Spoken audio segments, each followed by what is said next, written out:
동산교회 시간. 이 시간 말씀에는 물된 동산교회 담임 조병선 목사님입니다.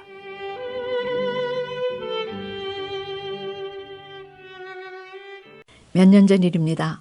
시카고에 잘 아는 장로님께서 안식일 교회 다니시는 분들로부터 안식일을 지켜야 된다는 이야기를 들으니 구절구절 안식일을 지키는 것이 맞았다고 찾아오셨습니다. 그리고 또 얼마 후에 제가 잘 아는 권사님이 똑같은 경우를 접하시고 그 질문에 답하지 못해서 여러 목사님을 찾아뵈었는데 명확한 답을 제시하지 못하였다고 말씀하셨습니다. 여러분, 이 안식일과 주일이란 주제는 저 역시 목사가 되기 전에 아주 많이 혼동되었던 것이라 정리해 두었던 내용을 카피해서 드린 적이 있습니다. 오늘부터 몇 주 동안 여러분과 여기에 대한 말씀을 나누려 합니다. 이제 우리 성도들도 우리가 누려야 할 안식이란 주제와 주일이란 주제에 대해 대답할 수 있고 그것을 위해 일해야 되기 때문입니다. 우리가 신앙생활을 하면서 많이 들어온 단어 중에 하나가 바로 안식이란 단어요. 안식하면 일단 쉬다라는 그런 개념이 제일 먼저 연상이 됩니다. 세상 사람들은 월요일부터 토요일까지 열심히 일하고 일요일 하루는 일에서 주는 모든 피로를 풀고 온 가족 모두가 함께 시간을 보내며 즐겁게 쉬고 놉니다. 그러나 우리 기독교인들은 그 쉬는 일요일을 주의 날로 정해서 교회 나가 하나님께 경배하며 예배를 드리고 옵니다. 저는 시집가기 전에는 교회를 다니지 않았습니다. 그런데 제가 시집가서 시어머니께 들은 이야기인즉 시할머님 되시는 분은 일요일인 주일에는 여자들에게 어떤 집안일도 하지 못하게 하셨다고 합니다. 그 이야기를 듣고 와, 우리 친정은 일요일이 되면 방 청소, 집안 청소, 미뤄놓았던 빨래도 하며 일하고 또 쉬었는데 기독교 가정의 여인들은 일요일 참 편리했겠구나 생각했습니다. 그런데 막상 결혼하니 주일인 일요일에는 제각기 교회 가기에 바빠 가족이 한 상에 들러 함께 밥 먹기도 힘들었고 그날은 부엌도 더 어지러웠고 방도 더 어지럽혀졌을 뿐 아니라 한 주일 피가 난 몸을 쉬기는커녕 시내 자리 잡은 교회에 아이를 안고 다녀오면 아무것도 하기 싫을 만큼 피곤해서 돌아오곤 했습니다.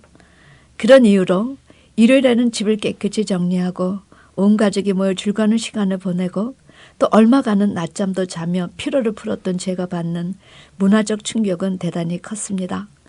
그런데 교회 나가니 대표 기도하시는 장로님께서 한결같이 이렇게 거룩한 안식일을 우리에게 허락하신 하나님께 감사를 드립니다. 이렇게 대표 기도를 하셔서 안식일은 금요일 저녁부터 토요일까지라면서 왜 주일날을 또 안식일로 말하는가? 안식일이 주일인가? 교회 장로님도 그렇게 말씀하시고 목사님도 그렇게 기도하시니까 안식일이 곧 주일이라는 개념이 제 머릿속에 은연중 자리 잡았습니다. 그러므로 월요일부터 토요일까지 6일 동안은 열심히 세상일 하고 일요일은 주님의 날로 교회 나가서 말씀도 듣고 교인도 만나서 친교도 하고 교회 끝나면 맛있는 외식도 사 먹고 한 주 받았던 스트레스 풀고 들어오는 그런 날이 젖먹이 어린 신앙을 가진 저의 안식일이요 주일이요 일요일이었습니다. 그런데 제가 목사가 돼서 성경을 자세히 읽어보니 성경은 그렇게 증거하지 않았습니다. 성경이 제시하는 안식일과 교회에서 일반적으로 장로님들이나 목사님들께서 제시하는 안식일 교단의 안식일 개념이 너무나 동떨어져 있었다는 것입니다. 첫 번째, 창세기 2장에서의 안식일 개념은 하나님께서 당신의 창조 역사를 마치시고 일곱째 날이 이를 때에 마치시니 그 지으시던 일이 다함으로 일곱째 날에 안식하셨다. 그리고 하나님이 그 일곱째 날에 복을 주시고 거룩하게 하셨으니 이는 하나님이 그 창조하시며 만드시던 모든 일을 마치시고 이날에 안식하셨기 때문이다. 이렇게 증거하고 있었습니다. 그런데 두 번째, 이런 안식일이 출애굽 모세 때에는 다르게 제시되었다는 것입니다. 신명기 5장 15절을 보면 너는 기억하라. 내가 애굽 땅에서 종이 되었더니 너의 하나님 여호와가 강한 손과 편팔로 너를 거기서 인도하여 내었나니 그러므로 너의 하나님 여호와가 너를 명하여 안식일을 지키라 하느니라. 하나님께서 어떻게 이스라엘을 애굽 땅에서 인도해 내셨는가를 기억하는 날로 안식일을 지키라 하시면서 그날에는 일도 하지 말라, 사사로운 말도 하지 말라, 불도 피우지 말라, 오락도 하지 말라, 물건을 사고 팔지도 말라, 어느 거리까지는 걷지도 말라 하시며 한마디로 말해 모두 39가지 하지 말라 금령을 주시고 이나는 오로지 거룩하신 여호와 하나님만을 생각하라 하시며 안식일의 규정을 거룩하게 지키게 하셨습니다. 그런데 어느 날 이스라엘 자손이 안식일에 어떤 사람이 남아하는 것을 발견하여 그를 모세와 아론과 온 회중의 앞으로 끌어왔습니다. 모세는 나무를 좀 자르다가 발각된 사람이니 어떻게 처치할런지 몰라 하나님께 여쭙지요. 하나님께서 말씀하시길 그 사람을 반드시 죽일지니 온 회중이 진 밖에서 돌로 그를 치라 이렇게 명하셨습니다. 성도 여러분, 이 대목은 한마디로 충격 자체 아닙니까? 아니 필요에 의해서 나무 좀 베어 손이 가늠한 것도 아닌데 회중이 돌로 쳐서 반드시 죽이라 하시니 이 사건과 안식일을 어떻게 연결시켜 이해하는가 제 마음속에 굉장히 착잡했습니다. 여러분은 어떠셨는지요? 그런데 명하신 대로 그렇게 회중이 돌로 쳐 죽이니 모세에게 이렇게 다시 이르셨습니다. 민수기 15장 말씀인데 이스라엘 자손에게 명하여 그들의 대대로 그 어떤 귀에 술을 만들고 청색건을 그 귀에 술에 더하라. 이 술은 너희로 보고 여호와의 모든 계명을 기억하여 준행하고 너희로 방종케 하는 자기의 마음과 눈의 욕심을 좇지 않게 하기 위함이라. 그리하면 너희가 나의 모든 계명을 기억하고 준행하여 너희 하나님 앞에 거룩하리라. 나는 너희 하나님이 되려하여 너희를 애굽 땅에서 인도해낸 여호와 너희 하나님이니라. 나는 여호와 너희 하나님이니라. 성도 여러분, 하나님께서 반드시 죽여라, 그것도 온 회중 앞에서 돌로 쳐 죽여라 하셨다면 거룩하시고 공의로우신 하나님께서 그렇게 해야 할 충분한 이유가 있으신 것입니다. 그러므로 그것이 처음에 이해가 되지 않았지만 이 말씀을 통해 옷단 귀에 술을 달아 그것을 볼 때마다 하나님의 모든 계명을 준행하여 방종케 하지 않게 하시기 위한 방책이셨구나. 하나님이 하나님 되시게 하시기 위한 조치였음을 이해할 수 있었습니다. 저는 이런 구약의 안식일을 보면서 안식일 그러면 편히 쉰다는 개념인 줄 알았는데 사람이 살다 보면 필요에 의해 불을 피울 수도 있는데 불 피우지 말라 하시고 살아있는 사람에게 사스럽게 말도 하지 말라 하시고 급하게 어디 가야 할 일도 생길 수 있는데 그런 기본적인 것도 하지 말라 하시며 인간의 기본권도 허락하지 않는 날이 안식일이라면 이것은 오히려 인간에게 무거운 짐을 지우시는 날이 아닌가? 이 안식일에 대한 재점검이 필요하다는 생각이 들었었습니다. 그리고 한편으로 이스라엘 백성들이 이 안식일을 지키기 얼마나 힘들었을까? 만약 이 시대에 안식일을 지키라 하셨다면 오라 힘들어서 하나님 백성 안 하겠습니다. 못 하겠습니다. 라고 다 도망갈 것이다. 이것이 안식일에 대한 저의 두 번째 느낀 점이었습니다. 그런데 이 안식일에 대한 의문이 꼬리를 물고 일어나기 시작했습니다.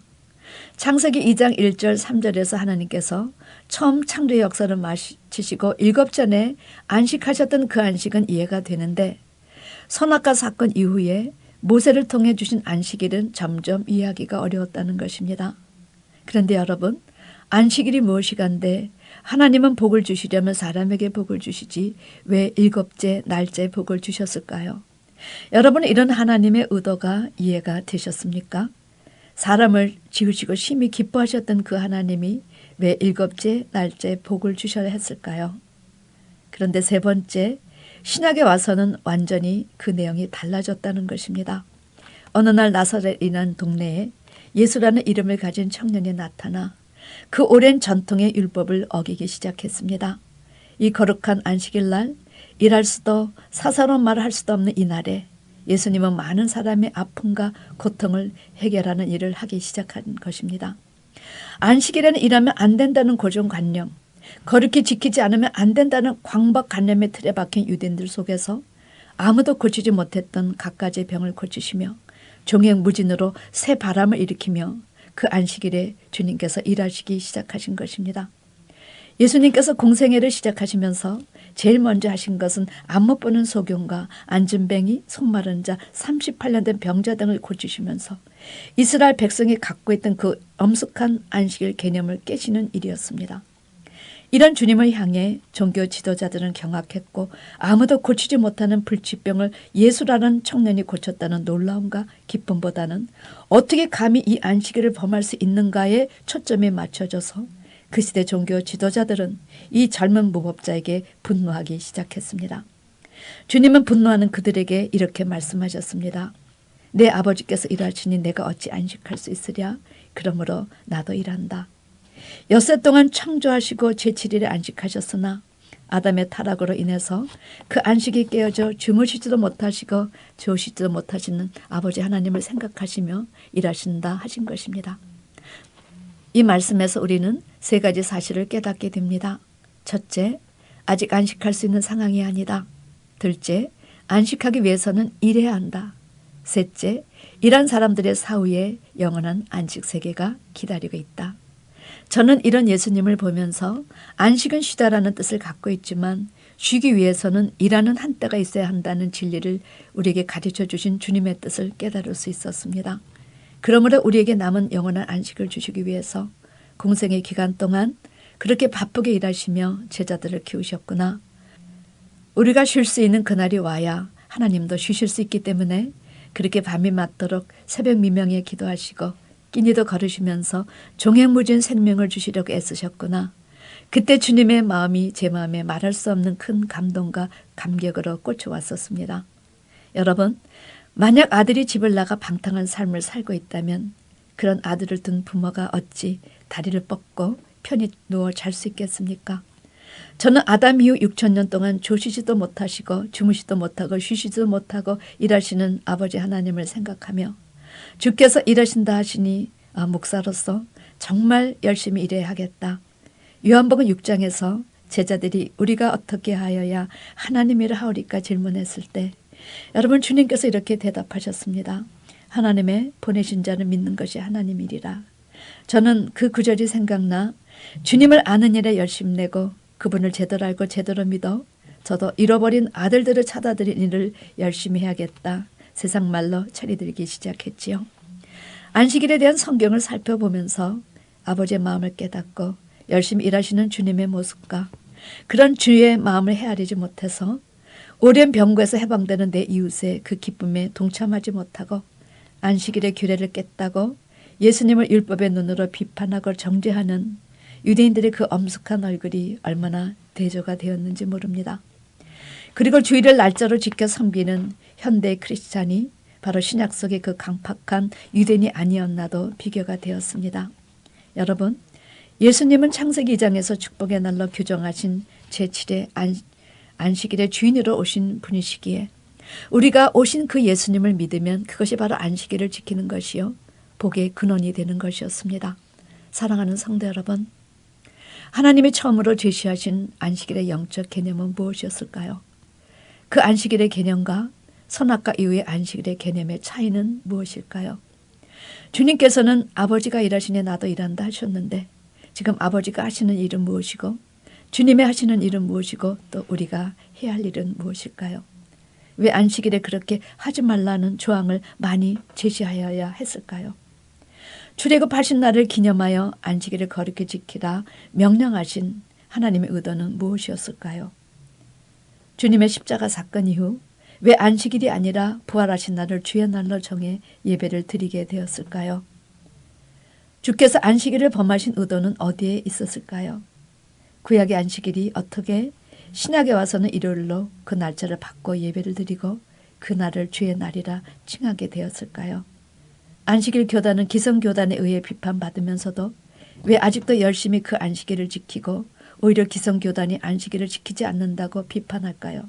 이와 함께 몇 주 동안 여러분과 함께 공부하면서 성도 여러분께서 그동안 느껴오셨던 이 6가지 안식일에 대한 여러분의 의문이 좀 풀어질런지 모르겠습니다.